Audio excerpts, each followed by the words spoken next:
Assalamualaikum warahmatullahi wabarakatuh. Nama saya Ahmad Rifai dari kelas D4 S1 PJJ PAI. Saya akan membuat tugas fikih ibadah yang diampu oleh Dr. Rosidi Ridho, Dr. Haji Rosidi Ridho, MPD. Semoga bermanfaat tentang masalah sholat.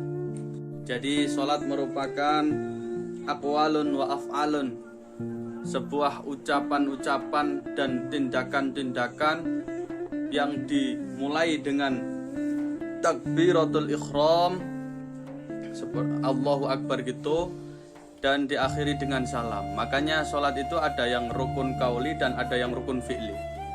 Rukun kaulinya sholat itu ada 4, yaitu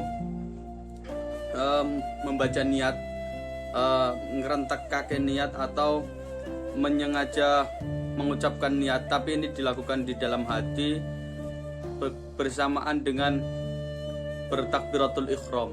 Yang kedua adalah membaca suratul Fatihah.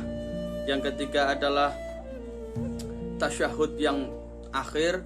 Yang keempat adalah salam yang pertama. Itu adalah rukun kaulinya sholat. Itu adalah akwalnya sholat. Sholat itu ada yang fardu atau sholat wajib, dan ada yang sholat sunnah. Sholat wajib itu ada 5: sholat zuhur, asar, maghrib, isya, dan subuh. Nomornya itu 2, 4, 4, 3, 4. Itu kalau kita berhubungan dengan Allah Subhanahu wa Ta'ala, itu harus nomornya 2, 4, 4, 3, 4 harus lengkap itu. Nah, kalau sholat sunnah itu banyak. Ada sholat duha, sholat witir, sholat tahajud, sholat idain, sholat kusuf, atau sholat hajat. Itu semua sholat sunnah. Nah, sebelum kita melakukan sholat, di situ itu ada yang namanya syarat wajib. Syarat yang harus dilakukan atau syarat yang wajib ada sebelum orang itu melakukan sholat, yaitu dia wajib Islam dulu. Ya, sebelum dia harus login dulu. Jadi nggak boleh orang kafir atau non muslim ujuk-ujuk langsung masuk ke Islam gitu, langsung sholat gitu tanpa melakukan tasyahud atau tanpa melakukan syahadat dulu, kayak gitu. Islam itu baligh. Yang kedua itu baligh. Jadi baligh itu ada 3 tanda. Yang pertama adalah dia itu, kalau bagi cowok itu al-ikhtilam, mimpi basah atau mimpi onok-onok. Jadi ikhtilam ini biasanya anak-anak itu, anak cowok mulai dari umur 9 tahun lah. Rata-rata umur 9 tahun itu udah mimpi basah. Tapi kalau cewek itu biasanya 9 tahun. Mereka yang cewek ini ditandai dengan haid, bukan mimpi basah tapi haid. Tapi kalau kok sampai 15 tahun mereka belum haid atau belum mimpi basah, 15 tahun ini adalah sudah menjadi patokan akhir bahwa mereka itu udah baligh, kayak gitu. Habis itu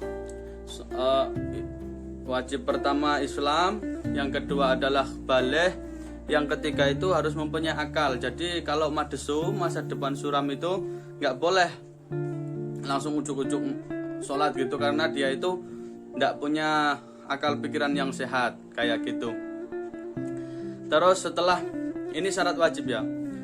Jadi Islam, baligh, akil. Terus yang keempat adalah suci dari haid dan nifas. Jadi orang haid, orang nifas gak boleh melakukan sholat, tidak wajib sholat. Yang kelima adalah dia kedatangan dawuh dari Kanjeng Nabi, entah lewat Rasulullah, entah lewat ulama. Jadi orang-orang pedalaman di Afrika sana yang tidak pernah mendengar bahwa Kanjeng Nabi pernah diutus, itu tidak diwajibkan untuk sholat, kayak gitu. Yang keenam adalah, kan ada 6. Yang keenam adalah dia ini punya pendengaran atau punya penglihatan. Jadi orang yang lahir tidak punya pendengaran atau tidak punya penglihatan itu diwajibkan untuk sholat. Syarat wajib. Yang kedua ada namanya syarat sah. Syarat sahnya sholat juga 6. Yang pertama adalah semua anggota badan suci dari hadas besar dan hadas kecil. Hadas besar itu adalah hadas yang mewajibkan mandi, seperti jinabat, keluar air mani, atau dia meninggal. Meninggal wajib mandi besar tapi dia dimandikan. Seperti jinabat atau bersetubuh, itu dia wajib mandi besar karena itu adalah hadas besar. Lah hadas kecil adalah hadas yang mewajibkan mandi, seperti kentut, menyentuh lawan jenis, atau tidur yang miring, tidak bokongnya ini tidak nempel di lantai, tidak menetapkan bokongnya di lantai itu. Habis suci semua anggota badan. Yang kedua adalah suci badannya, pakaiannya dan tempatnya. Jadi kalau badannya tidak suci dari hadas dan najis itu, terus pakaiannya tidak suci, tempatnya tidak suci, ini tidak sah sholatnya, karena ini adalah syarat sahnya sholat. Yang ketiga adalah tertutup auratnya. Lah kalau dia sholat di tanah lapang misal, terus ada angin, dia harus langsung menutup seketika, karena kalau kebuka terus dia umbar atau dia biarkan saja, dia itu sholatnya tidak sah karena tidak menutupi aurat. Yang keempat adalah wajib masuk waktu sholat. Ada orang saking senangnya sholat, terus dia melakukan sholat setengah 11, misal ini ada sholat duhur, saya mau sholat duhur setengah 11 padahal, nah itu tidak sah karena dia belum masuk waktu sholat duhur kayak gitu. Yang kelima adalah masuk menghadap kiblat.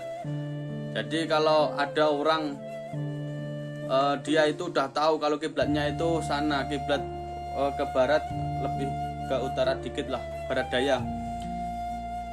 Mekah kan di barat daya sana lah. Kalau dia itu menyengaja dia hadap ke selatan atau hadap ke utara, maka dia sholatnya tidak sah karena tidak memenuhi syarat sahnya sholat.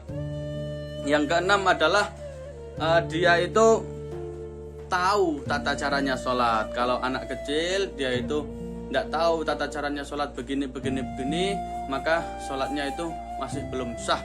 Tapi itu bisa dibuat untuk belajar dulu kayak gitu. Nah setelah memasuki syarat wajib dan syaratnya sah sholat, ini ada namanya rukun.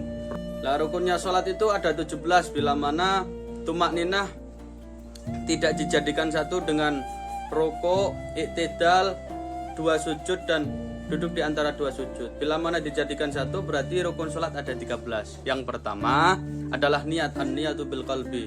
Ya kalau mau sholat duhur ya niatnya sholli fardhu dhuhri, kalau mau niat asar ya sholli fardhu asri. Ia dibersamakan dengan takbiratul ihram. Makanya rukunnya sholat yang kedua adalah apa? Takbiratul ihram. Allahu akbar gitu. Allahu akbar gitu. Habis itu rukun sholat yang ketiga adalah berdiri bagi yang mampu di dalam sholat fardu. Bagi yang mampu, kalau tidak mampu berdiri dia boleh dengan duduk atau tidur. Nah, yang keempat adalah membaca suratul Fatihah.